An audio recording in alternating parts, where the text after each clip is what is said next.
70,000 men fall dead in 3 days, fathers of families, young men of fighting age, farmers in their fields, merchants on the roads. All of it triggered by an administrative order that seemed harmless enough. Count how many soldiers the king had available for war. This is the brutal story of King David's census and the devastating price Israel paid for the pride of a single man. Put it in perspective. Israel was living at the highest point in all its history as a nation. David had consolidated a kingdom stretching from Dan at the far northern edge of the Lebanese frontier all the way to Beersheba, deep in the southern wilderness of the Negev desert. More than 175 miles of territory under a single crown, a distance comparable to a long stretch between two major modern cities. The wars with the Philistines had ended in victory.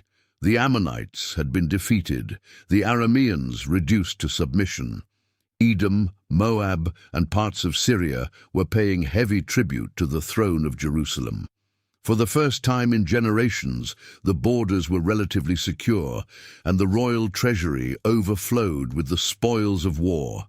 And it was precisely at this moment of prosperity that everything collapsed. The order David issued to Joab, supreme commander of Israel's army, is recorded in 2 Samuel chapter 24, verse 2. Go now through all the tribes of Israel, from Dan to Beersheba, and count the people. I want to know the strength of the kingdom. I want to know how many men fit for war I can call up. Think about the situation. Joab heard the order and froze. The most brutal commander in Israel, the same man who had murdered Abner in cold blood, the same one who had carried out the cowardly order to place Uriah at the front lines to die, this same Joab tried to talk the king out of it. Why does my lord the king delight in this thing? The objection appears in 2 Samuel chapter 24, verse 3. This didn't have the feel of administrative record-keeping. It had the feel of something forbidden. And here lies the first mystery that few people fully understand. Counting the people of Israel was never a neutral act. The law of Moses, recorded in Exodus chapter 30, verses 11 through 16, established an explicit rule. Every census of the people had to be accompanied by a ritual payment. Every man counted was required to offer half a shekel of silver as a ransom for his soul before the Lord. The text is categorical. Without the ransom, a plague would come upon them. A census conducted without the rite of atonement was a direct invitation to destruction. Joab knew this. The elders of the tribes knew this. David knew it too. Even so, the king insisted, and Joab departed in silence to carry out an order he considered wrong. Follow the process. The operation lasted 9 months and 20 full days, time equivalent to a complete human gestation. Joab and his officers crossed the Jordan, climbed through the mountains of Gilead, passed through Gilead, descended along the contours of Hermon, crossed Dan, Naphtali, and Asher, cut through the valley of Jezreel, traveled through Issachar and Zebulun, worked their way through Manasseh and Ephraim, avoided Benjamin, plunged into Judah and Simeon, until reaching Beersheba and the edges of the Negev. Under midday heat that easily exceeded 104 degrees Fahrenheit in the height of the desert summer, under the biting nighttime cold of the northern mountains in winter, under the silent hostility of every city that watched the king's emissaries arrive with counting tablets and requests for military information. And while Joab counted, something inside him refused to comply fully. The records of 1 Chronicles chapter 21 verse 6 reveal the detail that escapes hurried reading. Joab deliberately did not count the tribe of Levi and did not count the tribe of Benjamin. The omission was not carelessness, it was calculated resistance. The Levites belonged to the service of the sanctuary and had never been counted for military purposes since the days of Moses. Benjamin was perhaps spared because the tabernacle had spent extended periods in territory historically linked to that tribe, and Joab was trying to limit the religious damage of the royal order. The commander was partially violating the king's command in the hope of protecting the kingdom from the disaster he saw approaching. And here, the second mystery of the sacred texts emerges. The two accounts of the same event, in 2 Samuel and in 1 Chronicles, present different numbers. 2 Samuel chapter 24 verse 9 records 800,000 men fit for war in Israel and 500,000 in Judah. 1 Chronicles chapter 21 verse 5 records 1,100,000 in Israel and 470,000 in Judah. The difference is not an inexplicable contradiction. Historical scholars demonstrate that each account includes or excludes different categories of soldiers: the standing army, the general reserve, the seasonal tribal militia, administrative officers. What matters for the story is the size of the total. Well over 1.5 million men prepared to draw the sword.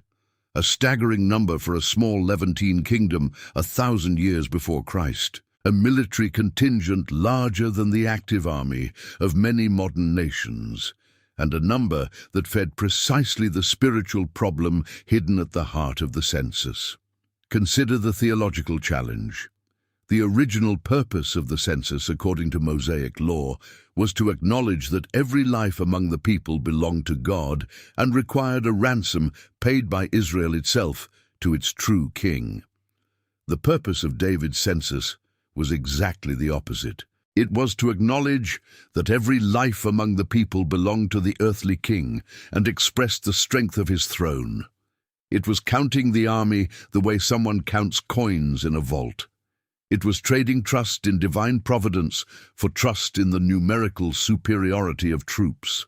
David, the same man who had faced Goliath armed only with a sling and 5 smooth stones from the brook, was now measuring his kingdom in rows of soldiers. The same king who had written in Psalm 23 that the Lord was his shepherd was now demanding the exact head count of his military flock. The same monarch who had danced half-naked before the Ark of the Covenant when it entered Jerusalem was now calculating his own political weight in heads of men. The problem was never the counting, it was who was trusted once the count was finished. And David's heart knew it. The sense of wrongdoing came swiftly. 2 Samuel chapter 24 verse 10 records the exact phrase. David's heart struck him after he had numbered the people. And David said to the Lord, "I have sinned greatly in what I have done. But now, O Lord, please take away the iniquity of your servant, for I have done very foolishly. Consider the magnitude of the guilt." David did not react the way many rulers would react when facing the same dilemma. He did not rationalize the act as an administrative necessity of state. He did not blame Joab for conducting the survey. He did not accuse the tribal elders of disloyal opposition. He did not classify the coming plague as the work of chance. He acknowledged the sin in the first person, without intermediaries, without excuses, and without political varnish. But acknowledging a mistake never undoes its consequences. The following morning, the prophet Gad, the king's official seer, arrived at the palace with the word of the Lord. 3 options were set before David: 7 years of famine over all the land, 3 months of fleeing before his enemies, 3 days of devastating pestilence across the kingdom. David had to personally choose which judgment he would accept. Each option carried a distinct weight. 7 years of famine would mean prolonged destruction, but would strike the poor and the weak first, while the king and his court would have royal stockpiles in their storehouses. 3 months of flight before enemies would mean public military humiliation, but the king could protect himself behind the walls of a fortified city in Judah. 3 days of plague would mean absolute and indiscriminate terror, making no distinction between rich and poor, between king and peasant, between soldier and child. Watch the scene. David chose the plague. His answer is in 2 Samuel chapter 24 verse 14. "I am in great distress. Let us fall into the hand of the Lord, for his mercy is great, but let me not fall into the hand of man. The choice was theologically profound.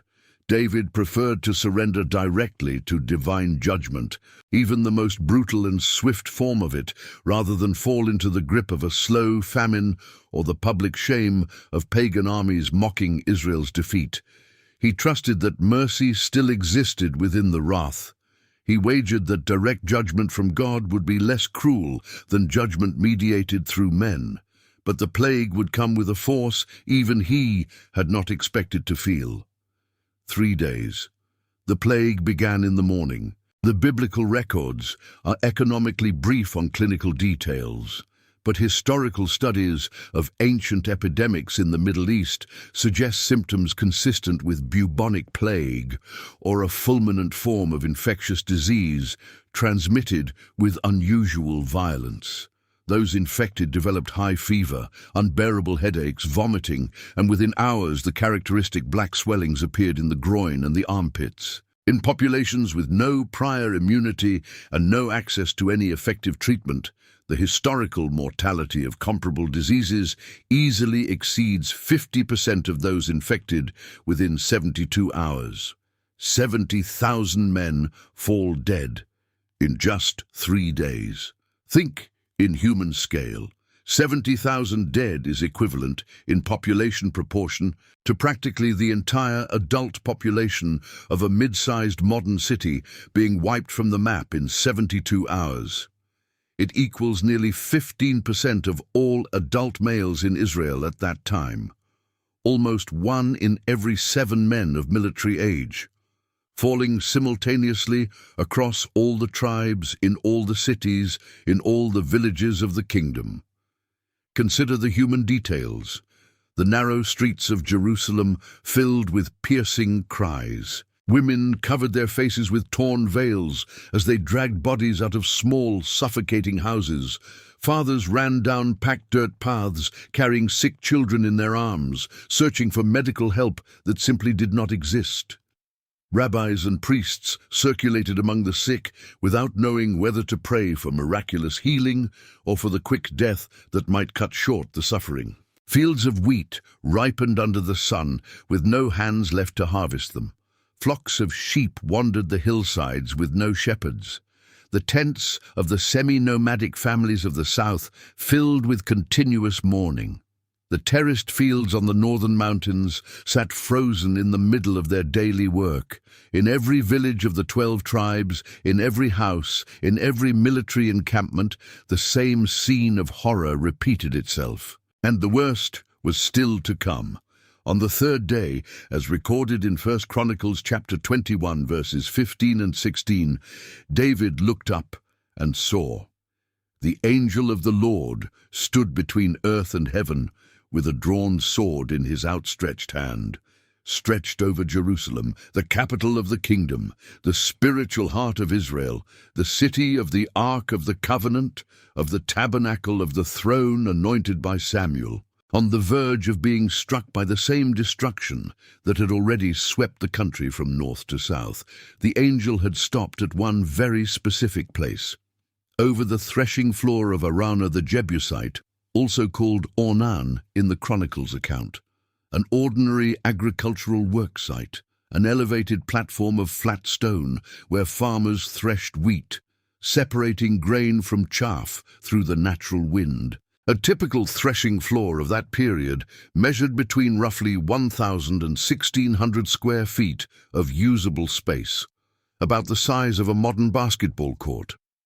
And in this ordinary place, on this ground of daily labor, the sword of destruction hung suspended in the air. Follow the scene. Araunah was Jebusite by origin. He belonged to the original people who had inhabited Jerusalem before the military conquest led by David decades earlier. He was a foreigner converted to life within Israel, now a tolerated citizen on his own ancestral land. He was working his threshing floor as he always had when he saw, according to the biblical account, the angel of the Lord with the sword. His 4 sons, who were with him threshing the season's grain, fled in terror and hid in silence. And then David arrived. The dialogue between David and Araunah is recorded in both versions of the same account. David asked to buy the threshing floor in order to build an altar there to the Lord and halt the plague. Araunah responded with impressive generosity for a foreigner standing before his own king.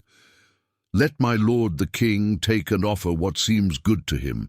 Here are the oxen for the burnt offering, the threshing sledges and the yokes of the oxen for the wood. All of it I give to the king as an offering." David refused. David's response in 2 Samuel chapter 24, verse 24, became one of the most famous lines in all of Hebrew scripture. "No, but I will buy it from you for a price. I will not offer burnt offerings to the Lord my God that cost me nothing. 50 shekels of silver." That was the price paid for the threshing floor, according to 2 Samuel. 1 Chronicles records a much larger price, 600 shekels of gold, which most likely includes not just the threshing floor, but the entire hillside surrounding the platform. Historical scholars explain that the two values do not contradict each other. They reflect different stages of the same real estate transaction. The floor itself and the full area of the hill that would come to house Solomon's future temple. 50 shekels corresponded roughly to the value of a good-sized ox at that time. 600 shekels of gold amounted to a small merchant's fortune. David built the altar from rough stones right there on the spot. He offered burnt offerings, he offered peace offerings, and fire came down from heaven upon the sacrifice. According to 1 Chronicles chapter 21, verse 26, the plague stopped. 70,000 were already dead, but Jerusalem had been spared. Witness the moment. David on his knees before the makeshift altar, the smell of sacrificial smoke rising through the evening air. The city at his feet, still weeping its dead, scattered throughout every household. With the full awareness that every one of those bodies spread across the tribes of Israel was the direct result of an order he himself had signed. 70,000 families shattered in 3 days. 70,000 simultaneous funerals from Hermon to the Negev, and not one of the dead was him. The recorded reflection of the king is bitterly honest. "I have sinned and done wickedly, but these sheep, what have they done? Let your hand be against me and against my father's house." David understood what many rulers never understand in a lifetime. The price of a leader's mistake rarely falls on the leader. It almost always falls on the eled. Kings who indulge their pride end up counting the dead they produced. Empires that trust only in themselves end up wounding the people who sustain them with their labor. The megalomania of one man translates into the collective grief of an entire nation. Consider the broader theological picture. David's census was not punished because God hates mathematics or statistics. It was not punished because numbering people is inherently forbidden. The censuses of Moses in Numbers chapters 1 and 26 were explicitly ordered by God. Israel was counted more than once throughout biblical history, with no negative consequence whatsoever. The problem with David's census was never in the act. It was in the intimate intention of the heart. David wanted to know how much human power he possessed. He wanted to measure his own accumulated strength. He wanted to convert the trust in the God who had delivered his people into verifiable military statistics filed away on parchment. It was the expression of a heart that, at the height of the kingdom's prosperity, stopped depending and started calculating. And the punishment came in the most cruelly precise register. God allowed the king's own pride to produce the plague that showed the king his absolute human fragility. How many troops did David have now, with 70,000 fewer bodies scattered across the kingdom? How many swords? How many spears? How many archers? The king's count was crumbling silently, with every body buried in every valley and every hillside. The lesson was taught in the most brutal way possible, But the account does not end there, and it is at this turning point that the narrative gains its most surprising historical dimension. The threshing floor of Araunah on Mount Moriah became the exact location where Solomon, David's son, would later build the first temple of Jerusalem. 1 Chronicles chapter 22 verse 1 records David's decisive statement after the sacrifice. "This is the house of the Lord God, and this is the altar of burnt offering for Israel." Think about the depth of the historical paradox. The most sacred place in the Israelite faith, the spiritual center of an entire nation for nearly 1,000 years, was revealed not in a moment of military glory, not at an hour of national triumph, not during a festival of collective worship. It was revealed in the midst of a plague caused by the king's own sin. It was revealed by the sword of a destroying angel suspended over Jerusalem on that evening. Divine mercy found David at exactly the point of the greatest failure of his life. Consider the historical magnitude of the ground. On that very same mountain, Mount Moriah, according to biblical tradition recorded in Genesis chapter 22, Abraham had led his son Isaac to be offered in sacrifice nearly 1,000 years before the census episode. On that very same mountain, Solomon would build the first temple just a few years after his father's death. On that very same mountain, after the Babylonian destruction in 586 before Christ, the second temple would be raised by the returning exiles. And there, centuries later, according to the New Testament, Jesus of Nazareth would walk through the courts of that same mountain, drive the money changers from their exchange tables, teach the crowds in the colonnades, and just a few hundred yards away, at Golgotha, be crucified. The ground, purchased by David with silver to stop a plague, became the central stage of the entire spiritual history of the Western world. Consider the final details. The story of David's census is more than an isolated account of divine judgment upon a king. It is a document about the limits of human power when power becomes an end in itself. David did not lose the kingdom through a military defeat in open battle. He did not lose it through a palace betrayal.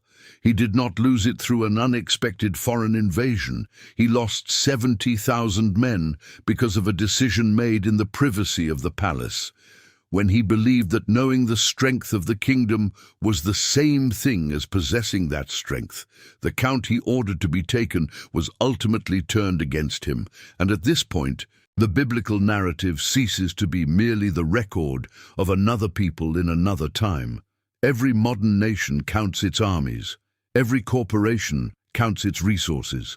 Every person counts their assets. Counting is never the problem. The problem begins when counting replaces dependence, when the verified number becomes a source of personal identity, when measured strength produces the illusion that strength belongs to the one doing the measuring. King David returned to the palace with the plague stopped and the kingdom diminished. He returned knowing that the strength of the kingdom had never been his, that each of those lives, counted and uncounted, had always belonged to another, and that the ransom required in Exodus chapter 30, the ransom of half a shekel of silver that he had not ordered paid before initiating the count, ended up being collected in a currency far more costly than the original silver.